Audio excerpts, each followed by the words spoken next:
પત્રકાર પરિષદમાં આપનું સ્વાગત છે। અમારી સાથે અમારે જિલ્લા પ્રમુખ સહિત જિલ્લાની ટીમ મારી સાથે ઉપસ્થિત છે। આમ આદમી પાર્ટીએ ગઈકાલે માનનીય અરવિંદ કેજરીવાલજીએ જે રીતે અમે વિસાવદરની ચૂંટણી જીત્યા પછી અઢળક ફોન આવી રહ્યા છે, અઢળક મેસેજીસ આવી રહ્યા છે લોકોને એક આમ આદમી પાર્ટીમાં ગુજરાતમાં વિકલ્પ દેખાયો છે। ભાજપથી લોકો ત્રસ્ત છે, ભાજપના ભ્રષ્ટાચારથી ત્રસ્ત છે, સરકારી કચેરીઓમાં ભ્રષ્ટાચારથી લોકો ત્રસ્ત છે, ખેડૂતો નારાજ છે ભાજપથી, મહિલાઓ મોંઘવારીથી પીડિત છે, તમામ શહેરી મધ્યમ વર્ગ છે એ મોંઘા શિક્ષણ, ખાડા, ગટર પાણીની વ્યવસ્થાઓથી ત્રસ્ત છે। લોકો બધા આમ આદમી પાર્ટીમાં જોડાવા માંગે છે અને એટલા માટે જ અમે આમ આદમી પાર્ટીએ લોન્ચ કરી છે સદસ્યતા ગુજરાત જોડો અભિયાન। આ ગુજરાત જોડો અભિયાનમાં ગતરોજ જ માનનીય અરવિંદ કેજરીવાલજી જ્યારે લોન્ચિંગ કર્યું ત્યારબાદ તુરંત જ 30,000 જેટલા મિસ કોલ આવ્યા છે।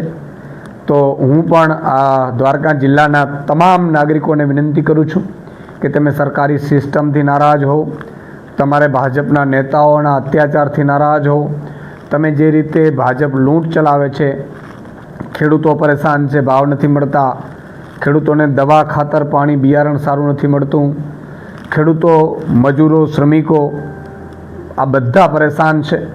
ચારે બાજુથી અહીંયા પોલીસ તંત્ર દ્વારા ઉઘરાણા કરી અને લોકોને હેલ્મેટ ને સીલબેન્ડના નામે પણ લૂંટવામાં આવે છે, કાગળિયાના નામે પણ લૂંટ ચલાવવામાં આવે છે।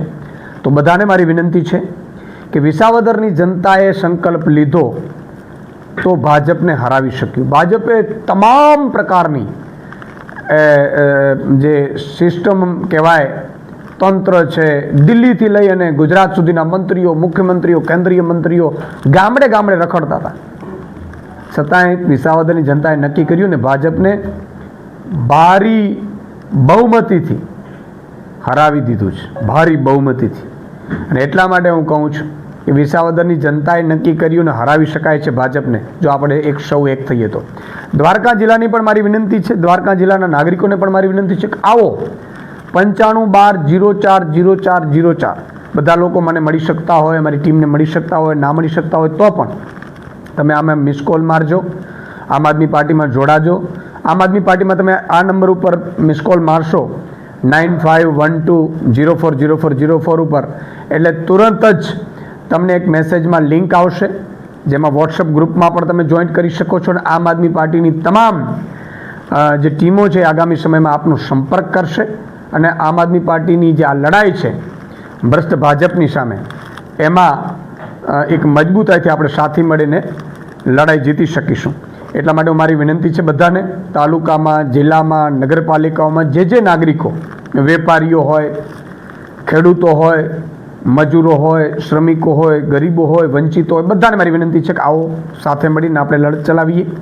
કોઈથી ડરવાની જરૂર નથી, કોઈ ભાજપવાળાથી ડરવાની જરૂર નથી।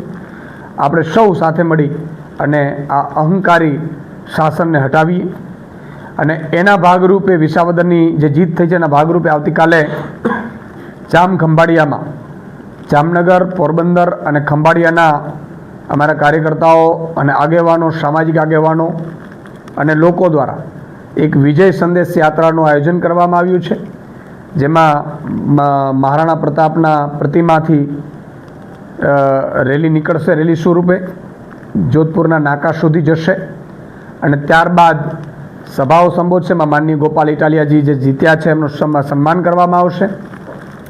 માનનીય પ્રવીણ રામજી, રાજુ કરપડાજી, સાગરભાઈ રબારી, હેમંતભાઈ ખવા, તમામ અમારા ધારાસભ્યશ્રીઓ, તમામ અમારા લીડરો આ બધા અહીંયા ઉપસ્થિત રહેવાના છે વિજય સંદેશ યાત્રામાં। હું નાગરિકોને વધારેમાં વધારે વિનંતી કરું છું કે આવો સાથે મળીને આવતીકાલે એટલે કે આવતીકાલે 10:30 વાગે આપણે રેલી સ્વરૂપે શરૂ કરીશું। તો આપ સૌ એમાં ઉપસ્થિત રહો 5 તારીખે એ મારી સૌને વિનંતી છે। અને ગુજરાતની જનતા પરિવર્તન ઈચ્છી રહી છે, દ્વારકાની જનતા પરિવર્તન ઈચ્છી રહી છે। હું ખંભાળિયાના અત્યારે બજારોમાં નીકળ્યો તો મને બહુ દુઃખ થયું, બહુ જ દુઃખ થયું। ખંભાળિયા મારી જન્મભૂમિ છે અને એટલી ગંદકી, એટલું રોગચાળો ફાટી નીકળે એવી સ્થિતિ, એટલા ખાડાઓ, એટલા રસ્તા ખરાબ, પ્રજાને કેમ જીવી રહી છે પ્રજા. મને પોતાને દુઃખ થાય છે કે મારા ખંભાળિયાના આવા હાલ થઈ ગયા છે. કોશિશ કરીશું કે સાથે મળીને આ ખંભાળિયાને સુંદર બનાવીએ, સુદૃઢ બનાવીએ. વચ્ચે પણ હોસ્પિટલનો એક સમસ્યા આવી હતી, આપને ખબર હશે. હોસ્પિટલમાં પણ જે રીતે ડૉક્ટરોની કમીના કારણે લોકો પીડાઈ રહ્યા છે, તો મારી આપ સૌને વિનંતી છે કે આ સુધારી શકાય એમ છે. આપણે વિદેશમાં તમે જાઓ તો ખબર પડશે તમને કે કેટલા સુંદર રીતે એ 2-2, 5-5, 7-7 વર્ષની ડેવલપમેન્ટમાં સત્તામાં ખૂબ સુંદર શહેરો બની શકે છે, રાજ્યો બની શકે છે, દેશ બની શકે છે. તો આપણું ખંભાળિયા આટલા વર્ષો બાદ 30 વર્ષ શાસન જે કોંગ્રેસનું રહ્યું, 30 વર્ષ ભાજપનું રહ્યું, છતાંય 75 વર્ષની આઝાદી બાદ પણ આપણા ખંભાળિયાની હાલત છે.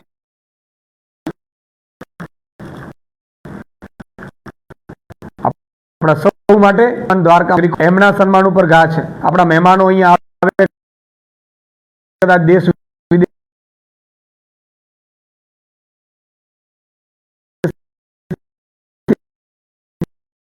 કોઈ મિત્રો આવે તો આપણી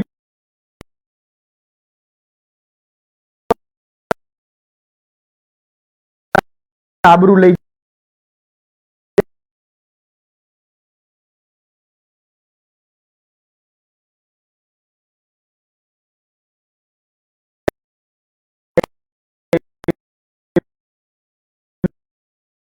છે. આપણે કોઈ સવાલ તો કઈ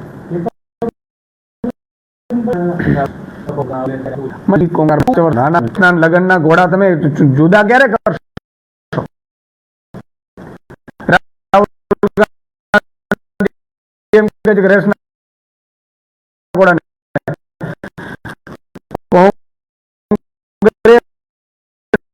ભાજપ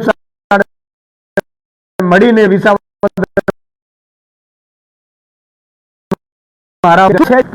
પરિણામ છે ગુજરાતમાં 30 વર્ષથી ભાજપ બેફાનપણે લૂંટે છે. કોંગ્રેસના નેતાઓ ધંધાઓમાં રસ છે, એને ધંધાઓ કરવા છે, ધંધાઓ કરે છે. અને તમે જુઓ કે કોંગ્રેસ 6 ધારાસભ્ય પોતાના ગયા, એમાંથી એક પણ જીતી ન શકી. આમ આદમી પાર્ટી 1.5 વર્ષ સુધી ભાજપે ચૂંટણી ના લાવી અને ભાજપે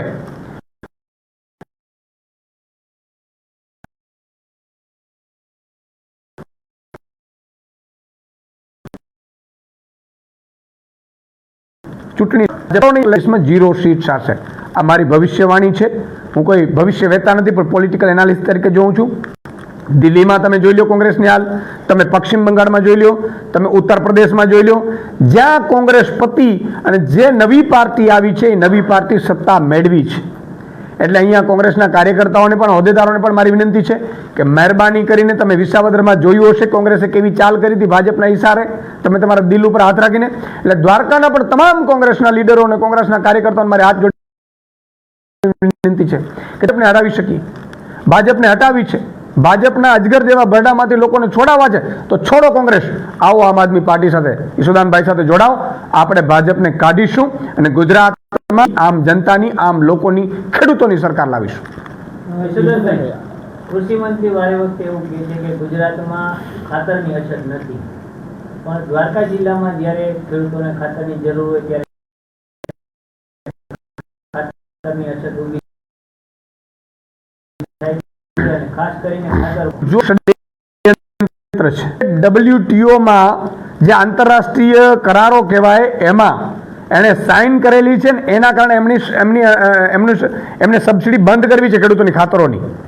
ખાતર ખેડૂતોની તમે નેનો એટલા માટે લાવે છે, ખાતરની શોર્ટેજ ઊભી કરે એટલે ફરજિયાત નેનો એને લેવું પડે, અને નેનો લેવું પડે એટલે થઈ અને ધીરે ધીરે આ ખાતર બંધ કરી સબસિડી વાળું, અને સબસિડી વગરનો જે અમેરિકન જે લોકો દેશોએ આના ઉપર દબાણ લાવ્યા છે કે ભાઈ ખેડૂતોની, ભારતના ખેડૂતોની સબસિડીઓ બંધ કરો તમે, એટલે ધીરે ધીરે જુઓ તમે સબસિડીઓ બંધ કરવા માંડ્યા. ગેસની સબસિડી બંધ કરી દીધી નાગરિકોની. તમે આની સબસિડીઓ તમે જુઓ 50 કિલોની ખાતરની આવતી હતી, અત્યારે 45 કિલોની વેચાય છે. પણ દ્વારકા જિલ્લાના તમામ નાગરિકોને હું કહું છું કે તમારો ભાઈ બેઠો છે, કોઈએ ચિંતા કરવાની જરૂર નથી. કોઈ પણ તંત્ર હશે, કોઈ પણ ભાજપનો નેતા હશે, કોઈ પણ એ પોતાની જાતને એમ સમજતો હશે કે હું નેના બટકાવીને હું કરોડો રૂપિયા કમાઈ લઈશ, તો અહીંયા નહીં બનાવવા દઈએ. ખાતરની હું તંત્રને પણ કહું છું કે પૂરતો જથ્થો દ્વારકા જિલ્લાના મારા ખંભાળિયામાં પૂરતો જથ્થો આવવો જોઈએ. જો પૂરતો જથ્થો ન મળ્યો અને ફરજિયાતપણે નેનો આપવાની વાત કરી તો ઈસુદાન ગઢવી પણ ખેડૂતોની સાથે આંદોલન ઉપર ઉતરશે અહીંયા ખંભાળિયામાં. એટલે હું તંત્રને પણ અત્યારથી કહી દઉં છું, જે તમારે વ્યવસ્થા કરવી હોય કરીને રાખો. તમે જો ખેડૂતોને દ્વારકાના ખંભાળિયાના ખેડૂતોને એક પણ જગ્યાએ નેનોનો દબાણ કોઈએ પણ કર્યું તો પછી એને પરિણામ ભોગવવા તૈયાર રહેવું પડશે. એ અધિકારી હશે, એજન્સીવાળો હશે, કોઈ નેતા હશે. અને તમામ ખેડૂતોને પણ મારી વિનંતી કરું છું, જોઈને પણ નેનોનું કે તો મને મારું અથવા મારી ટીમનો સંપર્ક કરજો. કોઈ નેનો ફરજિયાત નથી.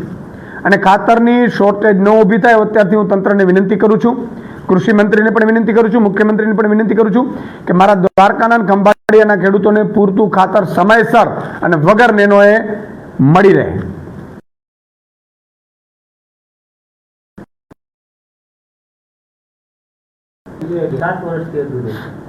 બિલકુલ. જો આ આગામી સમયમાં મારી કારણ કે હું વંગડી ડેમથી હું પણ પીડિત છું. જ્યારે કેશુબાપાની સરકાર ગઢકી ડેમ અને વંગડી ડેમ સહિત કેટલાક ડેમો બનાવવાની તૈયારી કરી લીધી હતી.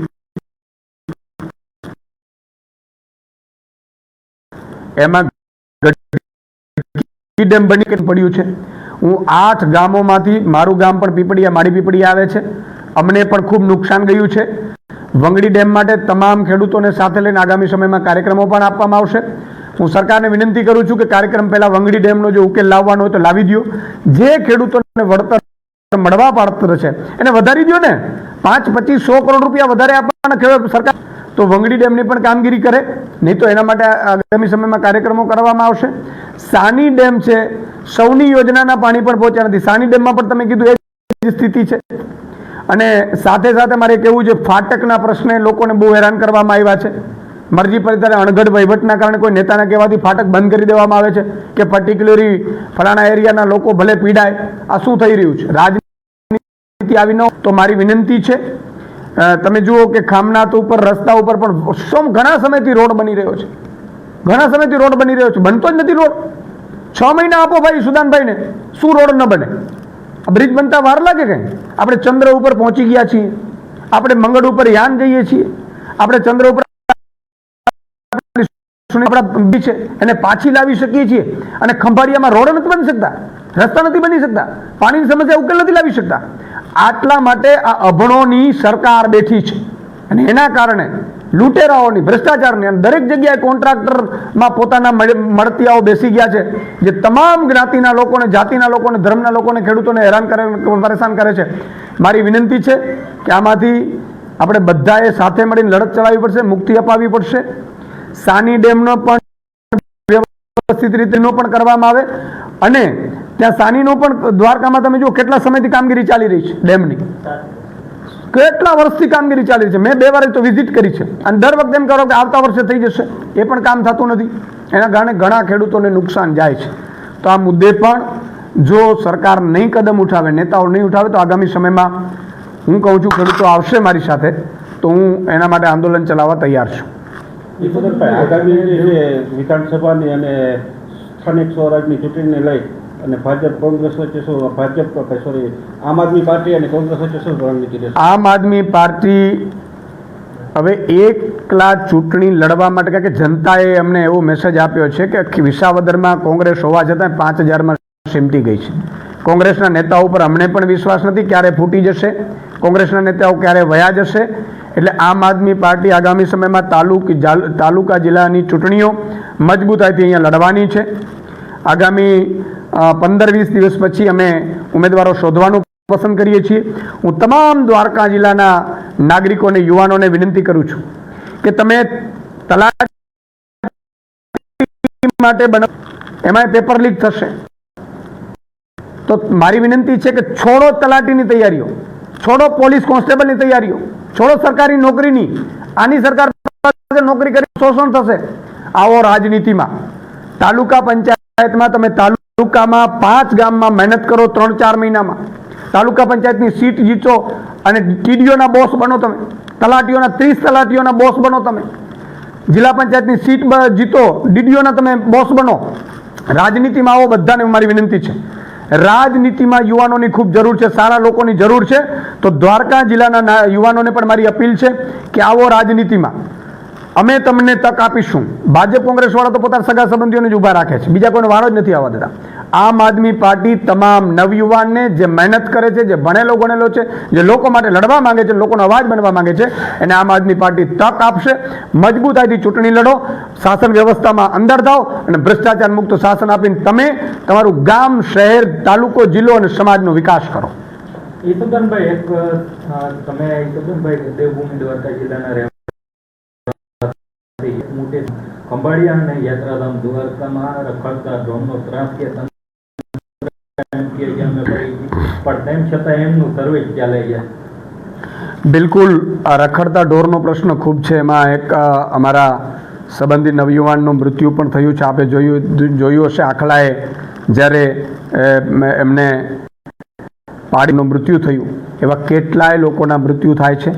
રખડતા ઢોરની સમસ્યા હું ભાજપને ચેલેન્જ આપું છું કે 15 દિવસમાં ઈસુદાન ગઢવી આ રખડતા ઢોરની સમસ્યા ઉકેલ લાવી શકે એમ છે. તો તમે કેમ નથી લાવી શકતા? અને ન આવડતું હોય તો હું તમને પ્રોજેક્ટ આપું.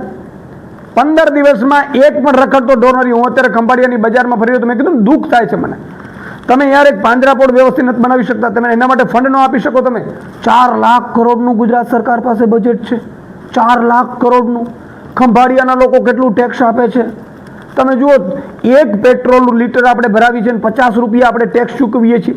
એક ગામ 2-3 લાખ રૂપિયા મહિને ટેક્સ ચૂકવે છે સરકારને, અને એને મળે છે શું ફેસિલિટીમાં? આખલાઓ, ખાડાઓ. આ શું થઈ રહ્યું છે? એટલે મારી વિનંતી છે તંત્રને પણ કે તમારી પાસે સત્તા છે, 2.5 વર્ષ છે હજી, તમે આ કરીને બતાવો. સ્વચ્છ સુંદર ખંભાળિયા બનાવો. એમાં ઢોરની પણ એવી, જો એ પણ પશુ છે, એને રખડવાનો શોખ નથી થતું, પશુને મજબૂરી છે ત્યાં રખડવું પડે છે, તો એમના માટે અલાયદી વ્યવસ્થા કરો, ચારાની વ્યવસ્થા કરો. એમને પણ એ પણ સુખી થાય અને નાગરિકોને પણ અડચણરૂપ ન થાય.